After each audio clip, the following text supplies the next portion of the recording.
Hi friends, welcome back to my channel Sindhu study desk. ఈరోజు ప్రశ్న వచ్చేసి రాంబస్లోని కర్ణాల పొడవుల మొత్తం 10 మీటర్లు, దాని వైశాల్యం 9 చదరపు మీటర్లు అయిన కర్ణాల వర్గాల మొత్తం ఎంత అని అడిగాను.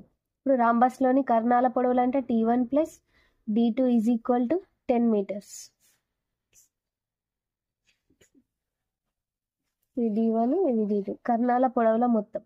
దాని వైశాల్యం ఏమి 9 చదరపు మీటర్లు. అంటే half D1 D2 is equal to 9. అంటే D1 D2 is equal to ఎంత అవుతుంది? 18 అవుతుంది అన్నట్టు. నెక్స్ట్ కర్ణాల వర్గాల మొత్తం అంటే కర్ణం వర్గాల మొత్తం ఎంత? ఇప్పుడు చూడండి, ఇక్కడ D1 D2 ఉంది మనకు is equal to 10 metres. Next D1 D2 ఉంది 18 metres.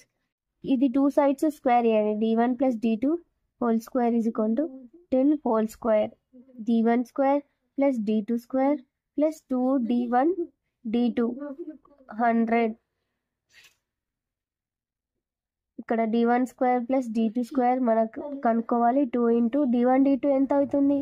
18 is equal to 100. D1 square plus D2 square is equal to 100 minus 36. D1 square plus D2 square is equal to 64. కర్ణాల వర్గాల మొత్తం ఎంత అవుతుంది? 64.